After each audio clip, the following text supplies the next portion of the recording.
नमस्कार. पुरुषार्थ म्हणजे नेमकं काय, नाही का? यावर ना खूप मतं आहेत.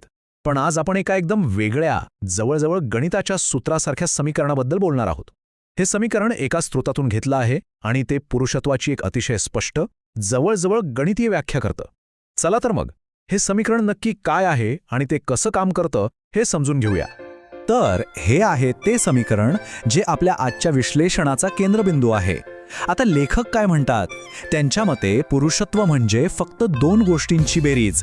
पहिली गोष्ट आहे एका पुरुषाचं त्याच्या आयुष्यातल्या ध्येयाप्रती असलेलं समर्पण, आणि दुसरी गोष्ट म्हणजे स्त्रियांना आकर्षित करण्याची, त्यांच्याशी नातं जोडण्याची आणि ते नातं टिकवून ठेवण्याची कला. या दोन घटकांवरच हा संपूर्ण सिद्धांत उभा आहे. आणि इथे लेखक एक खूप खूप मोठा दावा करतात. त्यांना असं वाटतं की हे समीकरण फक्त आजपुरतं नाही आहे, तर ते सगळ्या पुरुषांसाठी इतिहासातल्या प्रत्येक काळात आणि जगातल्या प्रत्येक संस्कृतीत लागू होतं. म्हणजे विचार करा, त्यांच्या मते हे एक युनिव्हर्सल सत्य आहे. ठीक आहे, मग चला या समीकरणाचे जे दोन मुख्य आधारस्तंभ आहेत त्यांना जरा जवळून बघूया. एक म्हणजे पुरुषाचं ध्येय आणि दुसरं म्हणजे स्त्रियांसोबतचे त्याचे संबंध. आता लेखक या दोन गोष्टींना नेमकं कसं बघतात ते पाहूया. त्यांच्यासाठी ध्येय म्हणजे काय? तर फक्त नोकरी किंवा बिझनेस नाही, तर आयुष्यातला तो उद्देश जो एका पुरुषाला खरा उत्साह देतो. आणि स्त्रिया या घटकाचा अर्थ फक्त आकर्षण नाहीये, तर त्यांच्याशी एक खोल नातं बनवणं आणि ते टिकवून ठेवण्याची क्षमता. लेखकाच्या मते हेच नातं प्रेरणा आणि आधाराचा सगळ्यात मोठा सोर्स आहे. पण काय होतं जेव्हा या दोन गोष्टींमधला बॅलन्स बिघडतो? लेखक इथे एक इशारा देतात. ते म्हणतात की यामुळे एक मोठं संकट उभं राहू शकतं. चला बघूया हे असंतुलन किती धोकादायक असू शकतं. या असंतुलनाचा पहिला आणि सगळ्यात मोठा परिणाम होतो तो थेट आयुष्यातल्या पॅशनवर. लेखक काय म्हणतात बघा, ते म्हणतात की पुरुषार्थाची कमतरता म्हणजे जीवनातील उत्साहाची कमतरता, ज्यामुळे करिअरची क्षमता कमी होते आणि स्त्रियांच्या नजरेतलं आकर्षणही कमी होतं. लेखक पुढे सांगतायत की हे जे असंतुलन आहे ना, ते दोन प्रकारची खतरनाक चक्र म्हणजे एक प्रकारची डाऊनवर्ड स्पायरल्स तयार करतं. आणि ही अशी चक्र आहेत की ज्यात माणूस एकदा अडकला की बाहेर पडणं खूप कठीण होऊन बसतं. चला एक एक करून ही दोन्ही चक्र समजून घेऊया. पहिलं चक्र, याची सुरुवात होते ध्येयातल्या अपयशाने. लेखकाच्या मते जेव्हा एखादा पुरुष आपल्या करिअरमध्ये किंवा मिशनमध्ये अपयशी ठरतो, तेव्हा त्याचा आत्मविश्वास जातो आणि पर्यायाने त्याचा पुरुषार्थ कमी होतो. आणि याचा डायरेक्ट परिणाम काय?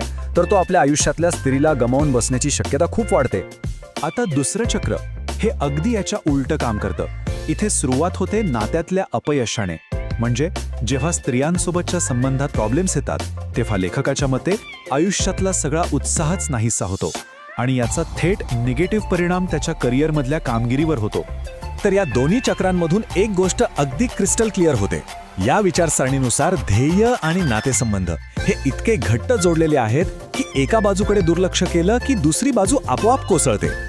लेखकाच्या मते यातलं एकही अपयश वेगळं पाहता येत नाही, दोन्ही एकत्रच येतात. बरं, मग या दुष्टचक्रातून बाहेर कसं पडायचं, यावर काही उपाय आहे का? लेखक म्हणतात हो आहे, आणि तो एकच उपाय आहे, संतुलन साधण्याचं कौशल्य.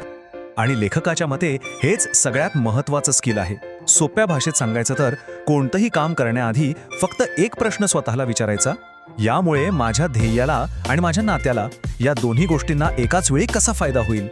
लेखक या संतुलन कौशल्याची तुलना एका बजेटशी करतायत. इंटरेस्टिंग आहे नाही का? पण हे बजेट फक्त पैशांचं नाहीये, हे आहे वेळ, ऊर्जा आणि पैसा या तिन्ही गोष्टींचं बजेट. ही एक प्रकारची पर्सनल बाउंड्री आहे जी ठरवते की आपण आपले रिसोर्सेस कुठे आणि कसे वापरणार आहोत. आणि हाच प्रश्न प्रत्येक मोठ्या निर्णयाच्या वेळी वापरायचा आहे. म्हणजे नोकरी बदलण्यापासून ते घर घेण्यापर्यंत प्रत्येक वेळी स्वतःला विचारायचं, या निर्णयामुळे माझं मिशन आणि माझे नातेसंबंध दोन्ही एकाच वेळी कसे पुढे जातील. आणि इथे लेखक एकदम क्लिअर आहेत. त्यांचा नियम अगदी स्पष्ट आहे. जर एखादा निर्णय या दोनपैकी एकाही कसोटीवर खरा उतरत नसेल, तर तो निर्णय सरळ चुकीचा आहे. इथे पण परंतु असं काही नाही. हा एक खूप कठोर ब्लॅक अँड व्हाईट निकष आहे. आणि शेवटी हाच एक प्रश्न मागे उरतो. ह्या सगळ्या समीकरणाकडे पाहिल्यावर असं वाटतं की आयुष्य हे सोडवण्यासाठी दिलेलं एखादं गणित आहे की अनुभवायला दिलेलं एक रहस्य. यावर नक्कीच विचार करायला हवा. आजच्या या विश्लेषणात सहभागी झाल्याबद्दल खूप खूप धन्यवाद.